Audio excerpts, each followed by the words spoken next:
அடக்கம் அமரருள் உய்க்கும், அடங்காமை ஆரிருள் உய்த்துவிடும். ஒரு ஊரில் ஒரு மல்யுத்த வீரன் இருந்தான்.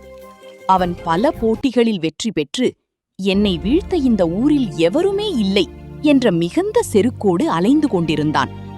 தன் பலத்தைப் பற்றி எப்போதும் தற்பெருமையாக பேசிக்கொண்டே இருப்பான்.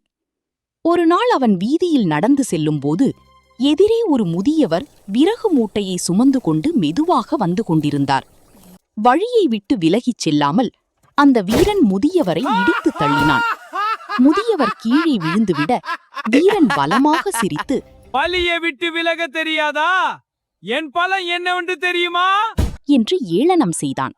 அந்த முதியவர் அமைதியாக எழுந்து தன் ஆடையில் இருந்த தூசியை தட்டிவிட்டுச் சொன்னார், தம்பி, உடம்பில் இருக்கும் பலத்தை விட உள்ளத்தில் இருக்கும் அடக்கமே ஒருவனுக்கு பெரிய அழகு. புயலை கூட தாங்கும் மலை ஒரு சிறு ஒளியின் நுனிக்கு இடம் கொடுக்கும். அதுபோல பெரிய அறிஞர்கள் எப்போதும் பணிவாக இருப்பார்கள். வீரன் அவரை அலட்சியமாக பார்த்துவிட்டு சென்றான். ஆனால் சில நாட்களிலேயே ஒரு போட்டியில் அவன் படுதோல்வி அடைந்தான். ஊர் மக்கள் அவனை பார்த்து, இவன் ரொம்ப திமிர் பிடித்தவன், இவனுக்கு இந்த தோல்வி சரியான பாடம் என்றனர். அப்போதுதான் அவனுக்கு அந்த முதியவர் சொன்ன வார்த்தைகளின் அர்த்தம் புரிந்தது. நான் ஜெயித்த போது என் அடக்கமின்மையால் பல எதிரிகளை உருவாக்கிக் கொண்டேன்.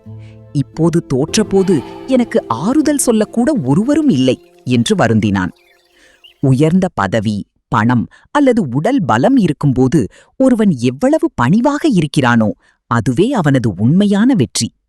அடக்கமில்லாமல் இருப்பது ஒருவனை வாழ்நாள் முழுவதும் நீங்காத துன்பம் எனும் இருளில் தள்ளிவிடும்.